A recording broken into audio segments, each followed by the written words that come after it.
Rotary மாவட்டம் 3206 ஆளுநராக RS Maruti பொறுப்பேற்றார். கோவை மாவட்டத்திற்கு புதிய சேவை திட்டங்கள் புதிய ஆளுநர் அறிவிக்கப்பட்டுள்ளார். கோவை ரோட்டரி மாவட்டம் 3206 புதிய ஆளுநராக RS மாருதி பதவியேற்பு விழா நிகழ்ச்சி கோவை கூனியமுத்தூரில் உள்ள கிருஷ்ணா கலை அறிவியல் கல்லூரி கூட்ட அரங்கில் நடைபெற்றது.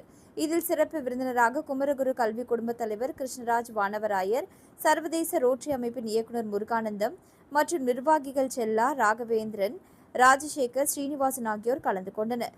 புதிய ஆளுநராக பொறுப்பேற்ற RS மாருதி அனைவரது மத்தியிலும் கூறியதாவது: மிகப்பெரிய சமுதாய சேவை அமைப்பான ரோட்டரியில் வருகின்ற நாட்கள் கோவை மாவட்டத்திற்கு பல்வேறு நலத்திட்டங்களை செயல்படுத்த உள்ளோம்.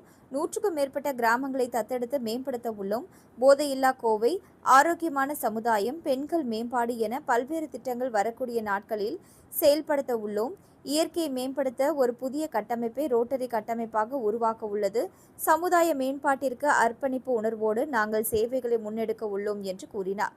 பாரதிய வித்யா பவன் மற்றும் குமரகுரு கல்வி குழுமத்தின் தலைவர் கிருஷ்ணராஜ் வானவராயர் கூறுகையில், சமுதாயத்திற்கு மிகப்பெரிய தேவை இதுபோன்ற ரோட்டரி அமைப்புகள். இதை தங்களை அர்ப்பணித்து பல்வேறு சமூக பணிகளை முன்னெடுக்க உள்ள ஆளுநர் மாருதி உள்ளிட்ட நிர்வாகிகளை பாராட்டுவோம். விழாவில் பல்வேறு ரோட்டரி அமைப்புகளின் நிர்வாகிகள் பங்கேற்று புதிய நிர்வாகிகளை வாழ்த்தினர்.